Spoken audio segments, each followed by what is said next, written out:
Mr. Smallwood, I appreciate your time today, and I'd like to get with you. You gave some technical stuff, and I like to Uh, get down to just the nitty gritty. The lake's in awful shape. It's dangerous for boaters. Why is that, and how do y'all come about making the decisions on the water level? well, the main reason is because of the drought, continuing drought. It has continued from last year. Our decisions are made on trying to satisfy all the purposes that we have, like hydropower and recreation and navigation, although that's not great consideration right now. And then the endangered species south of Woodruff Dam in the Apalachicola, which requires we send a lot of water down year round. Right now, because we're in drought operations, that water is lower than it ever will be again, and we're able to hold what comes into the system above 5,000 CFS, cubic feet per second. But there's not enough rain to even raise us up based on that.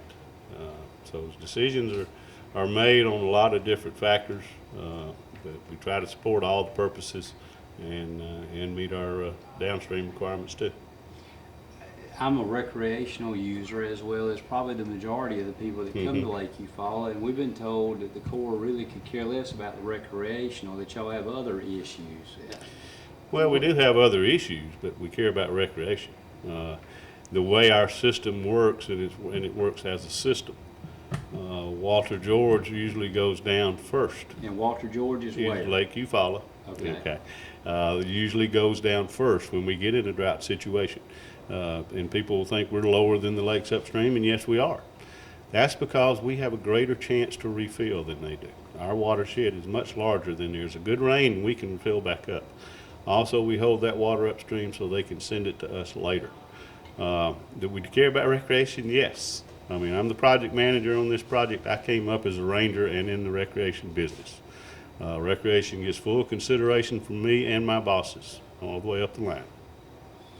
It seems like a lot of holiday weekends it's just at dangerously low levels, and I know like this weekend we can't even get to the dock where we stay because it's so low. Yeah, well, it's low on the weekends. It's low during the week too. You know, I mean, there's not a magic wand we can wave and fill it up without rain, and we're not going to drop down, every lake upstream and get them down dangerously low when they can hold that water and send it to us later and try to keep us at a reasonable level.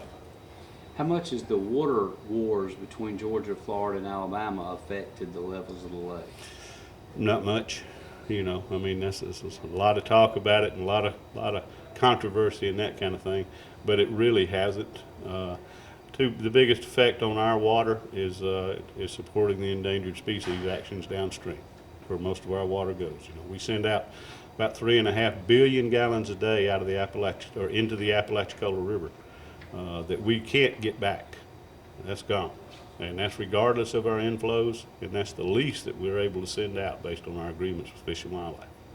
So I guess the bottom line is, other than God sending rain, there's nothing anybody can do. Not much. I mean, we can't fill a lake up with what we don't have. I think it's a good strategy the way that our people operate the lakes, since we have such a much better chance of refilling than the other lakes do. So they send us those, and we'll get down, another 6 inches or 8 inches or something, and then they'll start sending us water from upstream because we don't want to get down to where we can't generate the power. Where are we at right now today? I think we're about 185.5.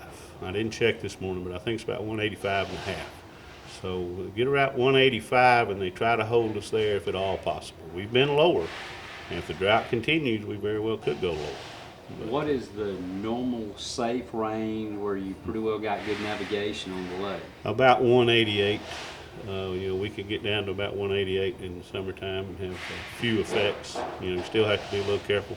And now that we're down about 185 and a half, we certainly want people to be careful. There's a lot of snags, a lot of places that are different from what they're used to. So you got to be careful. I get new people coming all the time, and they'll look out there and think, well, and come to ask us, and we can just run anywhere, can't we? And I said, no.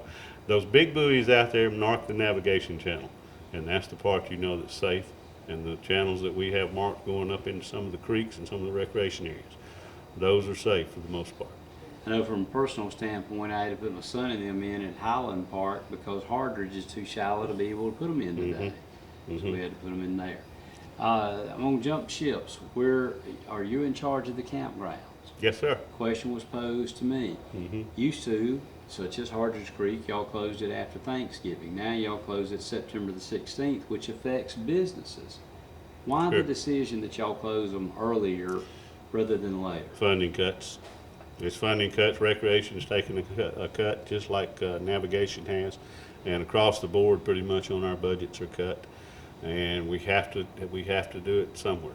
We have to do something to make up for it. Completely closing a campground is the only way we can save money in that campground. Partial closure doesn't save us very much because we still have to send people up there. We still have gate attendants. We still have crews that have to go in those areas. Really, the best way for us to save money in campground is completely closing. So How many people does the Corps employ, say like at Fort Gaines? How much? we've got about 35 there, counting the powerhouse and the lot and ranger staff, natural resource staff. But all the cleanup, cutting grass, garbage cans y'all contract out. Can you save money not contracting out and some of your staff do that? No. Make sure that the campground open? No, it is absolutely more economical to contract it out than it is to use government employees. And we've done that for probably 25 years now, as all projects have. We had to cut back on government employees starting years ago, and our contracts got bigger and bigger as we cut back. And it is definitely more economical to use the contractor than government employees. Okay. One final question, and I guess this goes back to the recreational use, and what's your words of wisdom to the people? Because like today, I sit at the picnic pavilion doing some work, looking out across the water of it dangerously low. What do you say when people complain, which I'm one of those that complain about how low it is, about getting the water back up where it's safe?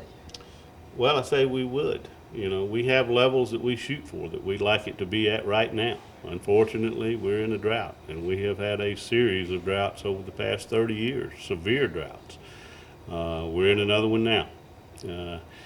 I just tell folks, if you come to the lake, prepare for a different lake than what you may be used to. You can't go everywhere you used to go. You can't run as fast as you used to go. You can't wade like where you used to go because the drop-offs are closer to the shoreline than they used to be. You're on new territory, and treat it like that. Treat it like you're going to a whole different lake. Educate yourself and get with people and know where you're going. A bass fisherman told me today, in fact we were talking about it this morning, says that Lake Eufala was known as great for fishing. But because of the water levels, that the beds are not like they used to be, and it's not as great a fishing. Do you think the water levels has affected the known for Lake Eufala?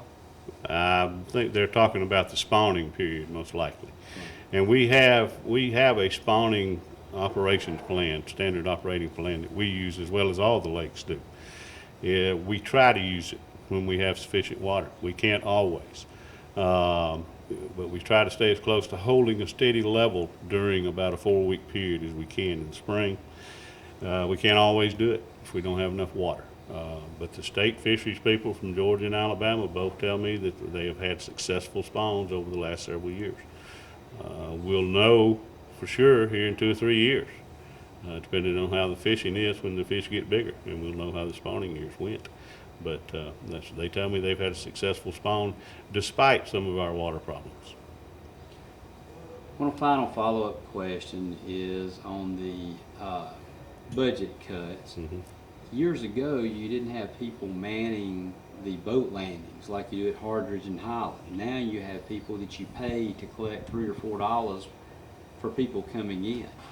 Could you cut those out where people pay at the box and allow the campgrounds to stay open longer? We do in most of the areas. We have the honor boxes. We don't have somebody, and most of the people that we have that do those kind of things are volunteers that will volunteer to do that because they have a place to camp. We give them a place to camp. They stay in the campground, and it really cuts back on the vandalism and other problems in campgrounds when you have somebody there, and that's the biggest savings that we see.